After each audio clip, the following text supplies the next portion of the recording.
पिलामाने मु आज तुमको आउ गोटे नुआ प्रैक्टिस सेट को स्वागत करुच्ची।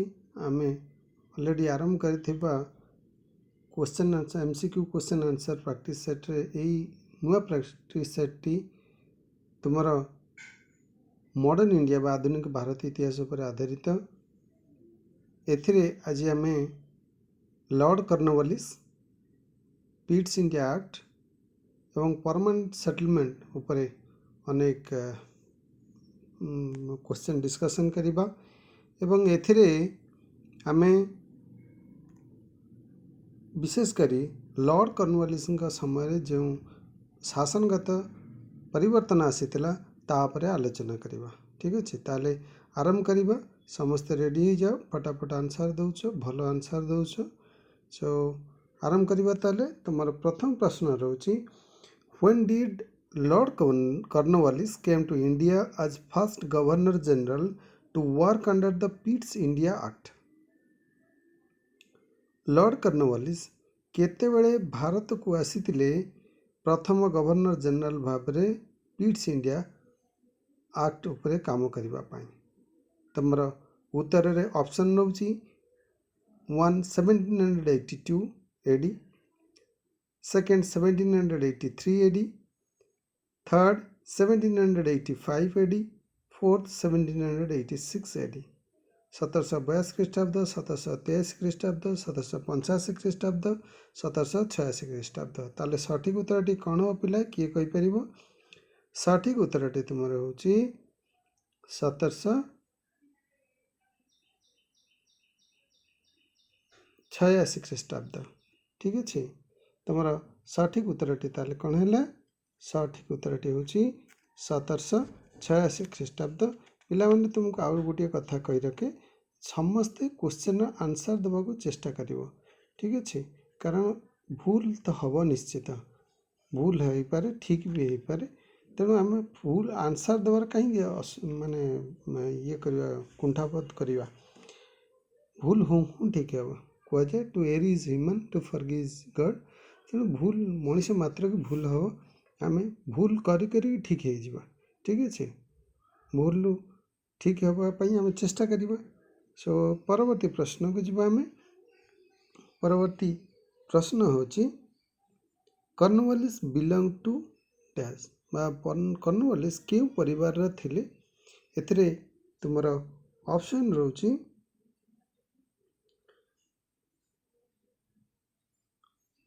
1 रोची एन ऑर्डिनरी फैमिली, सेकेंड रोची middle class family, third an aristocratic family, fourth none of the three. तो कॉर्नवालिस क्यों परिवार थिले? गोटे साधारण परिवार एक रे, दुई रे रोची तुमर मध्यवित्त परिवार, तृतीय रोची अरिस्टोक्रेटिक फैमिली बा जो सम्रांत वंशीय परिवार, उपरोक्त मध्य चतुर्थ रोची उपरोक्त तीनोटी जाक केउटी नुहे। ताले सठिक उत्तरटी कौन हो पिला? सठिक उत्तरटी तुमर होबो 3 एन अरिस्टोक्रेटिक फैमिली। कॉर्नवालिस एक सम्रांत वंशीय परिवार आसीथिले। सो परवर्ती प्रश्न को आमे जीवा। परवर्ती प्रश्नटी तुमर रहउची, the fundamental aim of Pitt's of India Act was?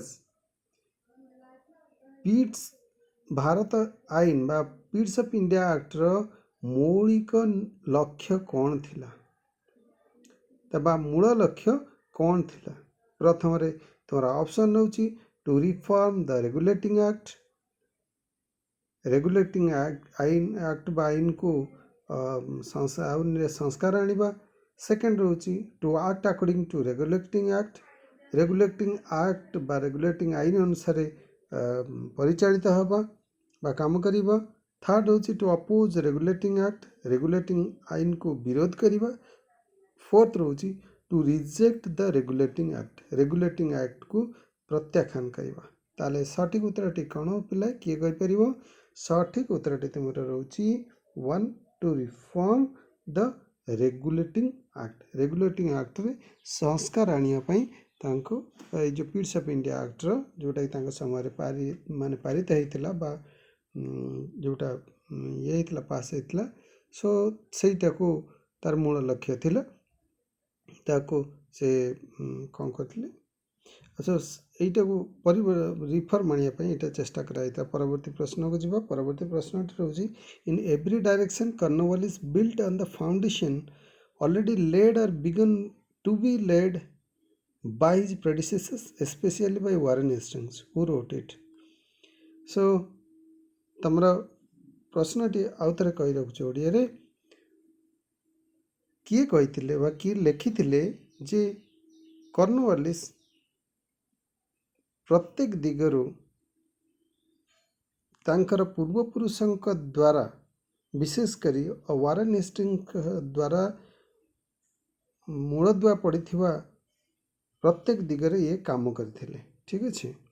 Show ତମର ଉତ୍ତର ପାଇଁ ଅପସନ୍ ରହୁଛି 1 P Roberts, second M L. Penson, third doctor A B. Pandey, fourth doctor Ishwari Prasad. ताले सठिक उत्तरटी कौन हो पिलाए? सठिक उत्तरटी तुम हम एम.एल. पेन्सन। ठीक है, एम.एल. पेन्सन एक कथा लिखिले। सो परवर्ती प्रश्न को जीवा आम। परवर्ती प्रश्नटी तुम रोचे Which of the following efforts were made by Cornwallis to check the malpractice prevalent in administration of India? କର୍ଣ୍ଣୱାଲିସ୍ଙ୍କ ଦ୍ୱାରା ଭାରତର ଶାସନ ବ୍ୟବସ୍ଥାରେ ପ୍ରଚଳିତ ମାଲ୍ ପ୍ରାକ୍ଟିସ୍ ବା ଯେଉଁ କରପ୍ସନ୍ ବା ଯେଉଁ ଦୁର୍ନୀତି ତାକୁ ରୋକିବା ପାଇଁ କ'ଣ କ'ଣ ସବୁ ଏଫର୍ଟ ନେଇଥିଲେ କର୍ଣ୍ଣୱାଲିସ୍। ଠିକ୍ ଅଛି। ସୋ ବା କ'ଣ କ'ଣ ଚେଷ୍ଟା କରିଥିଲେ କର୍ଣ୍ଣୱାଲିସ୍। ତମର ଉତ୍ତରର ଅପସନ୍ ରହୁଛି 1 restricted taking of bribe, second checked accepting of gifts, third abolished private trade, fourth all the three. प्रथम रहा तुमर ब्राइब नबाकू बा जो उत्कोच नबाकू से रेस्ट्रिक्ट करथिले बा ताकू संकोचन करथिले। सेकेंड रोची चेक्ड एक्सेप्टिंग ऑफ गिफ्ट्स, जो उपहार ग्रहण करने को से चेक करथिले। थर्ड रोची abolished प्राइवेट ट्रेड, जो प्राइवेट बिजनेस टाको से उठे देथिले। प्राइवेट बिजनेस माने लोक मन जो चाकरी करथिले से माने चाकरी छाड़ी से गवर्नमेंट चाकरी थाई कि से प्राइवेट काम करथिले बा प्राइवेटली तक बिजनेस भाव में यूज करथिले। सो सेटा से उठे देथिले। फोर्थ होची ऑल द थ्री उपरोक्त तीनोटी जाक। ताले सठिक उत्तरटी कौन पिलाए किए कहि परिबो? सठिक उत्तरटी तुम रोची ऑल द थ्री उपरोक्त तीनोटी जाक, कारण तीनोटी जाक एफर्ट से नहीं माल प्रैक्टिस बा करप्शन को रोकिबा पाई। ठीक अच्छे। परवर्ती प्रश्न को जीवा आमे। परवर्ती प्रश्नटी होची according to Cornwallis the basic reason of corruption rampant in Indian administration was. Bharat रे जो करप्शन बा जो दुर्नीतिर मूल कारण कौन थिला कॉर्नवालिस मतरे? कहीं करप्शन होतला भारतीय प्रशासन रे? सेकेंड तमर ऑप्शन होची उत्तर पाए ऑप्शन होची 1 low salary of the employees, second luxurious life of amirs, third both 1 and 2, fourth होची none of the three.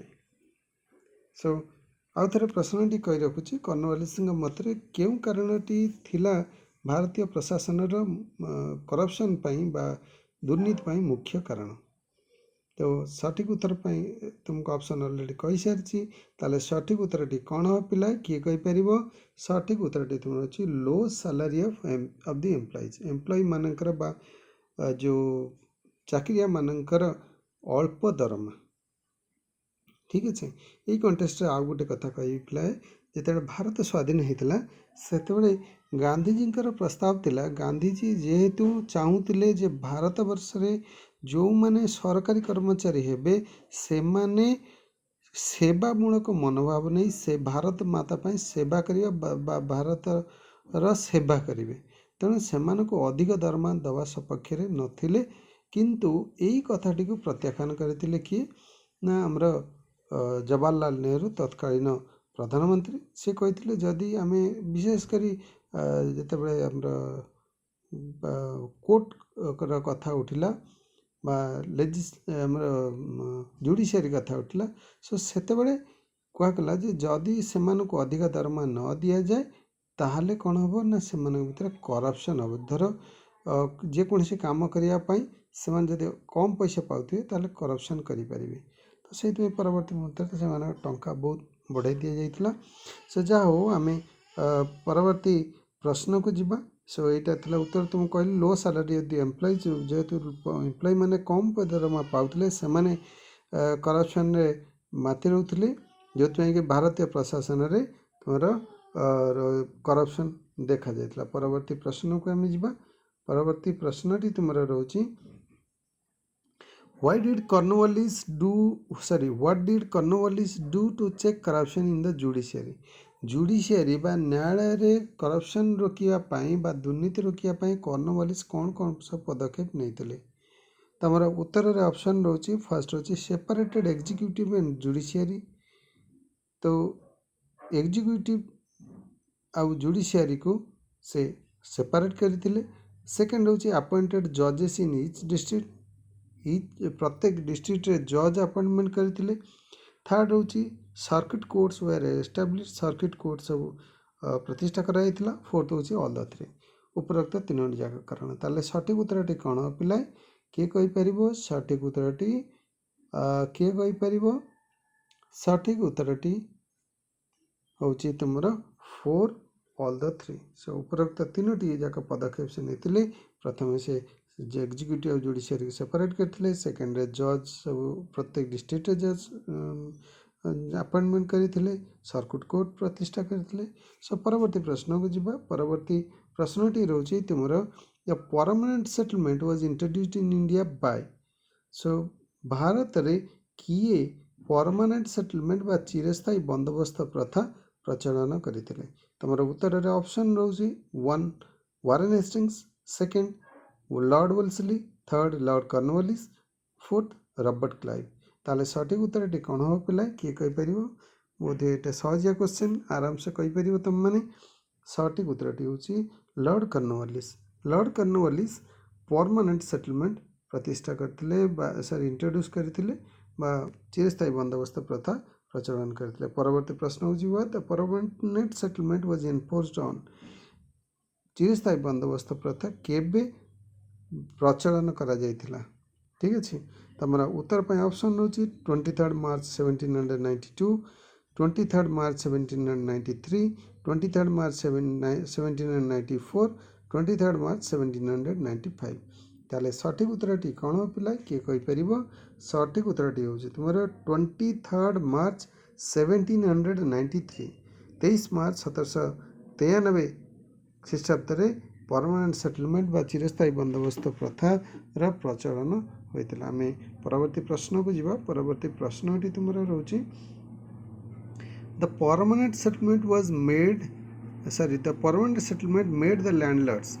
Show ଯେଉଁ ଚିରସ୍ଥାୟୀ ବନ୍ଦୋବସ୍ତ ପ୍ରଥା ଲ୍ୟାଣ୍ଡଲର୍ଡ ମାନଙ୍କୁ କ'ଣ ଭାବରେ ପ୍ରତିଷ୍ଠା କଲା? ଠିକ୍ ଅଛି। ତମର 1 ନମ୍ବରରେ ରହୁଛି ଉତ୍ତର ପାଇଁ ତୁମର ଅପସନ୍ ରହୁଛି 1ରେ ଓନର୍ସ ଅଫ୍ ଦି ଲ୍ୟାଣ୍ଡ, ଜମିର ମାଲିକ କରିଦେଲା। ସେକେଣ୍ଡ ରହୁଛି ଟେନାଣ୍ଟସ୍ ଅଫ୍ ଦି ଲ୍ୟାଣ୍ଡ, ଜମିର ଚାଷୀ କରିଦେଲା। ଥାର୍ଡ଼ ରହୁଛି କଣ୍ଟ୍ରାକ୍ଟର ଅଫ୍ ଦି ଲ୍ୟାଣ୍ଡ, ଜମିର ଯେଉଁ ଠିକାଦାର କରିଦେଲା। ଫୋର୍ଥ ହେଉଛି ନନ୍ ଅଫ୍ ଦି ଥ୍ରୀ, ଉପରୋକ୍ତ ତିନୋଟି ମଧ୍ୟରୁ କେଉଁଟି ନୁହେଁ? ତାହେଲେ ସଠିକ୍ ଉତ୍ତରଟି କ'ଣ ପିଲା? କିଏ କହିପାରିବ? ସଠିକ୍ ଉତ୍ତରଟି ତୁମର ହେଉଛି ଓନର୍ସ ଅଫ୍ ଦି ଲ୍ୟାଣ୍ଡ। ଠିକ୍ ଅଛି। ସୋ ବା ଜମିର ମାଲିକ କରିଦେଲା କାହାକୁ? ଲ୍ୟାଣ୍ଡଲର୍ଡ ମାନଙ୍କୁ। ପରବର୍ତ୍ତୀ ପ୍ରଶ୍ନକୁ ଯିବା। ପରବର୍ତ୍ତୀ ପ୍ରଶ୍ନ ତୁମର ରହୁଛି who said for permanent settlement that it was a sad blunder. So କିଏ କହିଥିଲେ ପରମାନେଣ୍ଟ ସେଟଲମେଣ୍ଟ ଗୋଟେ ସ୍ୟାଡ୍ ବ୍ଲଣ୍ଡର ବୋଲି, ବା ଯେଉଁ ଦୁଃଖଦ ଗୋଟେ ଭୁଲ କାମ କରିଥିଲେ କିଏ? ଏଇ ଯେଉଁ ଲର୍ଡ଼ କର୍ଣ୍ଣୱାଲିସ୍। ତମର ଉତ୍ତର ପାଇଁ ଅପସନ୍ ରହୁଛି 1 Marshman, second Holmes, third B.S. Smith, fourth Lane Poole. So ଏଇ 4 ଜଣଙ୍କ ମଧ୍ୟରୁ କିଏ କହିଥିଲେ ଯେ ଏଇଟା ଗୋଟେ ସ୍ୟାଡ୍ ବ୍ଲଣ୍ଡର ବୋଲି, ପରମାନେଣ୍ଟ ସେଟଲମେଣ୍ଟଟା ଗୋଟେ ସ୍ୟାଡ୍ ବ୍ଲଣ୍ଡର ବୋଲିକି କିଏ କହିଥିଲେ ଏ କଥା? ଏଇ ତୁମର ସଠିକ୍ ଉତ୍ତରଟି ତାହେଲେ ହେଉଛି ସେକେଣ୍ଡ होम्स होम्स कहते जे एटा गोटे sad blond permanent settlement was a sad blond ठीक है परवर्ती प्रश्न को जीवा परवर्ती प्रश्न तुम रोचे with the implementation of permanent settlement the condition of peasants माने डैश सो ये जो परमानेंट सेटलमेंट जिते इम्प्लीमेंट है कार्यकारी लागू है से पिजेंट मानकर कृषक मानकर अवस्था कौन थी कौन है ठीक अच्छे तुम उत्तर ऑप्शन रोचे 1 डेटोरिएटेड माने अवनति घटला second became bad to worse खराब रू अति खराब अवस्था को आसला थर्ड हूँ improved due to increase in production increase से इम्प्रूवमेंट बा उन्नति है फोर्थ हूँ नन ऑफ द उपरोक्त तीनोटी मध्य केउटी नुहे ताले सठिक उत्तरटी कौन पिलाए सठिक उत्तरटी किए कहीपर सठिक उत्तरटी हूँ तुम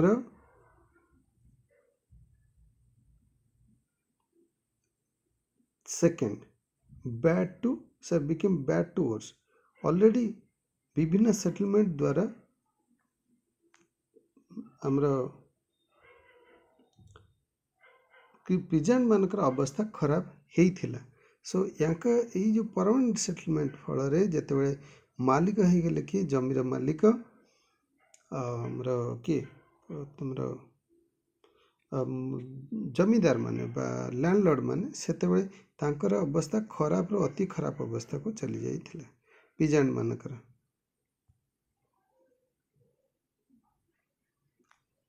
सो परवर्ती प्रश्न को आम जीवा परवर्ती प्रश्न तुम रोचे permanent settlement proved harmful to dash so ये जो परमानेंट सेटलमेंट कहा पई क्षतिकारक थिला तुमर उत्तर पाई ऑप्शन रोचे 1 landlord second peasant third company fourth होची ऑल द थ्री ताले सठिक उत्तरटी कौन पिला किए कहीपर सठिक उत्तरटी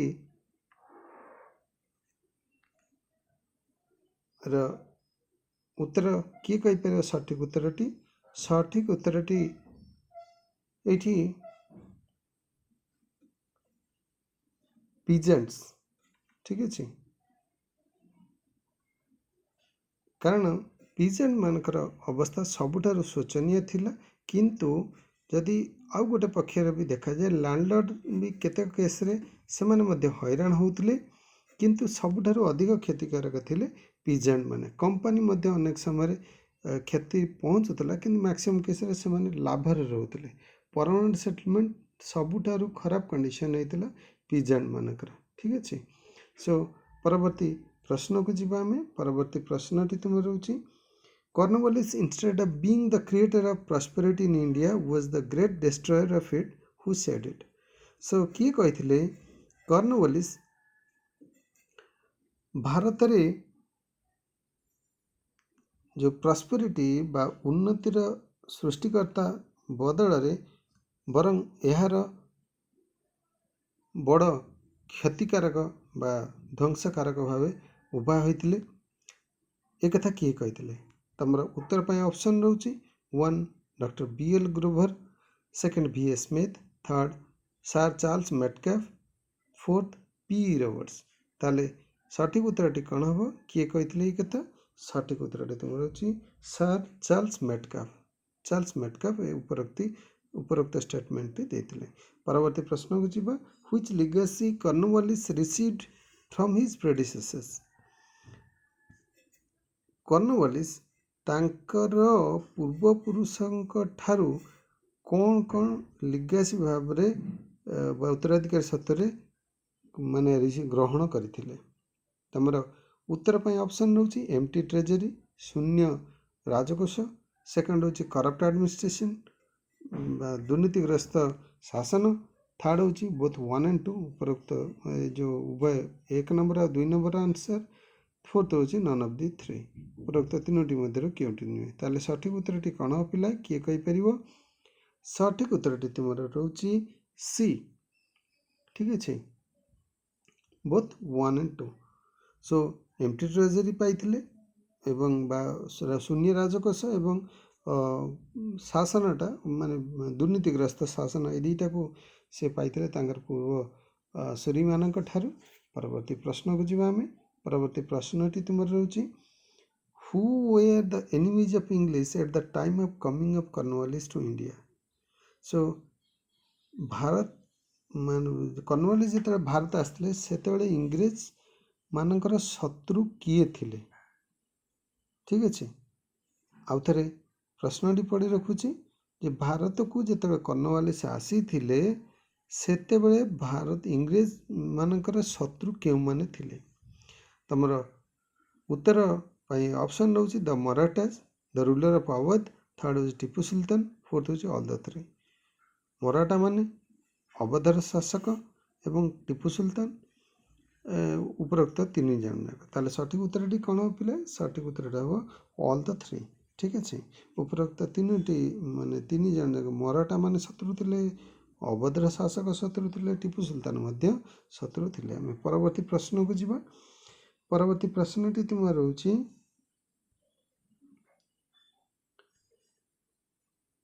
their conflicting interests made a common cause against the British difficult if not impossible. Who said it? आउ थे प्रश्नटी पढ़ी रखुची their conflicting interest made a common cause against the British difficult if not impossible. Who said it? ये जो भारतीय राजा मानक भितर जो conflicting interest थिला ब्रिटिश मानक विरुद्ध रे जदिओ से डिफिकल्ट थिला किंतु इंग्रेज मानकू ताको कैप्चर करिया पई इम्पॉसिबल नथिला। ठीक अच्छे ताले सठिक उत्तरटी कौन हो यार किए एक कथा कही तुम उत्तर पाई ऑप्शन रहउची doctor Ishwari Prasad, VS Smith secondary, third रहउची डॉक्टर BL ग्रोवर, फोर्थ होची नन ऑफ द थ्री। उपरोक्त तीनोटी मध्यरु केउटी नुहे। ताले सठिक उत्तरटी कौन हो पिला किए कहि परिबो? सठिक उत्तरटी तुमर होची डॉक्टर ईश्वरी प्रसाद। ईश्वरी प्रसाद ए स्टेटमेंट देथि। ठीक अच्छे परवर्ती प्रश्न को जीवा। परवर्ती प्रश्नटी देउची आ गोटे स्टेटमेंट मूलक बा मंतव्य मूलक प्रश्न एटी a very grave blunder as well as gross injustice was committed when a settlement was made with the landlords along and the rights of the farmers were completely ignored. Who said it? किए कहिथिले सेते बेले गोटे बड़ blunder बा बड़ भूल काम होइतला एवं भूल काम सहित गोटे अन्याय होइतला जेतेबेले ए जो परमानेंट सेटलमेंट लैंडलॉर्ड मानक सहित बा जमींदार मानक सहित होइतला एवं जो फार्मर मानकर बा कृषक मानकर जो राइट को बा अधिकार को संपूर्ण भावे इग्नोर कर दिया जाइथिला। ठीक अच्छे एड़ाई दिया जाइथिला। किए कथा कहिथिले तमर सठिक उत्तरटी पाई ऑप्शन रहउची 1 जदि एटा 2 लिखा है actually 1 mistress Beveridge, second VS Smith, third doctor Ishwari Prasad, fourth none of the three. ताले सठिक उत्तरटी कौन पिलाए? सठिक उत्तरटी तुमर हबो मिस्ट्रेस बेवरेज 1 एक नंबर होची तुमर सठिक उत्तर से उपरोक्त स्टेटमेंट देथिले। परवर्ती प्रश्न को आमे जिबा। परवर्ती प्रश्नटी तुमर रहउची Cornwallis made friendly relations to cruise whom. Cornwallis बंधुत्वपूर्ण संपर्क रखते कहा से माने कहा सहित रखते क्या एक्चुअली दबाइवाई दली देवाई बा तांको परास्त कर देवाई जो बंधुत्वपूर्ण संपर्क रखते। आउ थे प्रश्नटी कही रखुची कॉर्नवालिस काहाकू दबे देवाई बा तांको परास्त कर देवाई बंधुत्वपूर्ण संपर्क रखी। तमर उत्तर ऑप्शन रहउची 1 Hyder Ali, second Tipu Sultan, third the Marathas, fourth निजाम।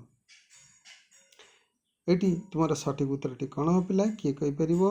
सठिक उत्तरटी तुमर रहउची टीपू सुल्तान। ठीक अच्छे कॉर्नवालिस आसला बेलू टीपू सुल्तान अलरेडी फोरफ्रंट को आसार कारण ସେତେବେଳେ କର୍ଣ୍ଣୱାଲିସ୍ ଯେତେବେଳେ ଆସିଥିଲେ ହାଇଦର ଅଲି ସେତେବେଳକୁ ମୃତ୍ୟୁବରଣ କରିସାରିଥିଲେ ଏବଂ ଟିପୁ ସୁଲତାନ ମହୀଶୂରର ଶାସକ ଥିଲେ ଏବଂ ଟିପୁ ସୁଲତାନକୁ ପରାସ୍ତ କରିବା ପାଇଁ ଯେହେତୁ ଟିପୁ ସୁଲତାନ ଜଣେ ଭଲ ମାନେ ଶକ୍ତିଶାଳୀ ଶାସକ ଥିଲେ ତେଣୁ ତାଙ୍କୁ ପରାସ୍ତ କରିବା ପାଇଁ ସେ ଅନେକ ସମୟରେ ବା ଇଂରେଜମାନେ ଅନେକ ସମୟରେ କାହା ସହିତ ସମ୍ପର୍କ ରଖୁଥିଲେ ଫ୍ରେଣ୍ଡଲି ରିଲେସନ୍ସ ମରାଠାମାନଙ୍କ ସହିତ ନିଜାମଙ୍କ ସହିତ ଯଦିଓ ଏହା ଛଳନାତ୍ମକ ଥିଲା କେବଳ ଟିପୁ ସୁଲତାନଙ୍କୁ ପରାଜିତ କରିବା ପାଇଁ ସେ ତାଙ୍କ ସହିତ ବନ୍ଧୁତ୍ୱପୂର୍ଣ୍ଣ ଛଳନାତ୍ମକ ବନ୍ଧୁତ୍ୱପୂର୍ଣ୍ଣ ବ୍ୟବହାର କଲେ ଠିକ୍ ଅଛି। ପରବର୍ତ୍ତୀ ପ୍ରଶ୍ନକୁ ଯିବା। ପରବର୍ତ୍ତୀ ପ୍ରଶ୍ନଟି ହେଉଛି condemning anti Tipu Sultan alliance who remarked a plundering confederacy for the purpose of extirpating a lawful prince. So କିଏ କହିଥିଲେ ଜଣେ ଆଇନତଃ ଜଣେ ଯୁବକ ମାନେ ରିବୁରାଜଙ୍କୁ ପରାଜିତ କରିବା ପାଇଁ ଏଇଟା ଗୋଟେ ପ୍ଲଣ୍ଡରିଂ କନଫେଡେରେସି ଥିଲା ବା ଶୋଷଣକାରୀ ଗୋଟେ କନଫେଡେରେସି ବା ଗୋଟେ ମିଳିତ ସଂଗଠନ ଥିଲା। ସୋ କିଏ ଏ କଥା କହିଥିଲେ? ତମର ଉତ୍ତର ପାଇଁ ଅପସନ୍ ରହୁଛି 1 major Basu, 2 V.S. Smith, 3 James Mill, 4 doctor Ishwari Prasad. ତାହେଲେ ସଠିକ୍ ଉତ୍ତରଟି କ'ଣ ହେବ ପିଲାଏ? ସଠିକ୍ ଉତ୍ତରଟି ହେବ ତୁମର ଜେମ୍ସ ମିଲ୍। ଜେମ୍ସ ମିଲ୍ କହିଥିଲେ ଯେ ଏ ଯେଉଁ ଆଣ୍ଟି ଟିପୁ ଆଲିଏନ୍ସ ଯେଉଁ ହେଇଥିଲା ତୁମକୁ ଆଗରୁ କହିଲି ଯେ ଇଂରେଜ ମାନେ ବା ଯେଉଁ କର୍ଣ୍ଣୱାଲିସ୍ କ'ଣ କରୁଥିଲେ ନା ତାଙ୍କର ଯିଏ ଶତ୍ରୁ ଥିଲେ ମରହଟା ଆଉ ନିଜାମକୁ ଯଦିଓ ସେମାନେ ଭାରତୀୟ ଥିଲେ ସେମାନଙ୍କ ସହିତ ବନ୍ଧୁତ୍ୱପୂର୍ଣ୍ଣ ସମ୍ପର୍କ ରଖିଥିଲେ। ମୂଳ କଥା ଥିଲା ଯେ ଟିପୁ ସୁଲତାନକୁ କିଭଳି ଭାବରେ ପରାଜିତ କରିବେ ଠିକ୍ ଅଛି। ତେଣୁ ସେଇଥିପାଇଁ ସେମାନେ ଗୋଟେ ସଂଗଠନ ଗଢ଼ିଥିଲେ ବା ସହବନ୍ଧ କରିଥିଲେ କନଫେଡେରେସି କରିଥିଲେ। ପରବର୍ତ୍ତୀ ପ୍ରଶ୍ନକୁ ଆମେ ଯିବା। ପରବର୍ତ୍ତୀ ପ୍ରଶ୍ନଟି ତୁମର ରହୁଛି in which season Cornwallis attacked again in 1791 on Tipu Sultan. 1791 ଖ୍ରୀଷ୍ଟାବ୍ଦରେ ଟିପୁ ସୁଲତାନ କେଉଁ ଋତୁରେ ପୁଣି ଥରେ କର୍ଣ୍ଣୱାଲିସ୍ ଟିପୁ ସୁଲତାନଙ୍କ ଉପରେ କେଉଁ ଋତୁରେ 1791 ଖ୍ରୀଷ୍ଟାବ୍ଦରେ ଆକ୍ରମଣ କରିଥିଲେ ଠିକ୍ ଅଛି। ତମର ଉତ୍ତର ପାଇଁ ଅପସନ୍ ରହୁଛି 1 winter season, 2 rainy season, 3 spring season, 4 ସମର ସିଜନ୍। ତାହେଲେ ସଠିକ୍ ଉତ୍ତରଟି କ'ଣ ହେବ ପିଲାଏ? ଆଉ ଥରେ ତୁମକୁ ପ୍ରଶ୍ନଟି କହି ରଖୁଛି ଟିପୁ ସୁଲତାନଙ୍କ ଉପରେ ଆକ୍ରମଣ କରିବା ପାଇଁ କର୍ଣ୍ଣୱାଲିସ୍ 1791 ଖ୍ରୀଷ୍ଟାବ୍ଦରେ କେଉଁ ଋତୁରେ ଆକ୍ରମଣ କରିଥିଲେ? ଟିପୁ ସୁଲତାନଙ୍କ ଉପରେ 1791 ଖ୍ରୀଷ୍ଟାବ୍ଦରେ ଲର୍ଡ କର୍ଣ୍ଣୱାଲିସ୍ କେଉଁ ଋତୁରେ ଆକ୍ରମଣ କରିଥିଲେ? ତମର ଉତ୍ତର ପାଇଁ ଅପସନ୍ ଅଲରେଡ଼ି କହିସାରିଛି। ତାହେଲେ ସଠିକ୍ ଉତ୍ତରଟି କ'ଣ ହେବ ପିଲାଏ? ସଠିକ୍ ଉତ୍ତରଟି ହେଉଛି ସମର ସିଜନ୍ ଠିକ୍ ଅଛି ବା ଖରା ଦିନରେ ସେ ଆକ୍ରମଣ କରିଥିଲେ ଟିପୁ ସୁଲତାନଙ୍କ ଉପରେ 1791 ଖ୍ରୀଷ୍ଟାବ୍ଦ। ପରବର୍ତ୍ତୀ ପ୍ରଶ୍ନକୁ ଯିବା। ପରବର୍ତ୍ତୀ ପ୍ରଶ୍ନଟି ହେଉଛି the treaty of Srirangapatnam was concluded in 1792 due to intervention of dash। So 1792ରେ ଯେଉଁ ଶ୍ରୀରଙ୍ଗପଟ୍ଟନମ୍ ଚୁକ୍ତି ହେଇଥିଲା କାହାର ଇଣ୍ଟରଭେନସନ୍ ଯୋଗୁଁ ବା କାହାର ହସ୍ତକ୍ଷେପ ଯୋଗୁଁ ଠିକ୍ ଅଛି। ତାହେଲେ ତମର ଉତ୍ତର ପାଇଁ ଅପସନ୍ ରହୁଛି 1 ହରିପନ୍ତ, 2 ରାଜପନ୍ତ, 3 ନିଜାମ, 4 ନନ୍ ଅଫ୍ ଦେମ୍। ତାହେଲେ ସଠିକ୍ ଉତ୍ତରଟି କ'ଣ ହେବ ପିଲାଏ? କିଏ କହିପାରିବ? ସଠିକ୍ ଉତ୍ତରଟି ହେଉଛି ରାଜପନ୍ତ ଠିକ୍ ଅଛି। ସୋ ପରବର୍ତ୍ତୀ ପ୍ରଶ୍ନକୁ ଯିବା ଆମେ। ପରବର୍ତ୍ତୀ ପ୍ରଶ୍ନଟି ରହୁଛି ତୁମର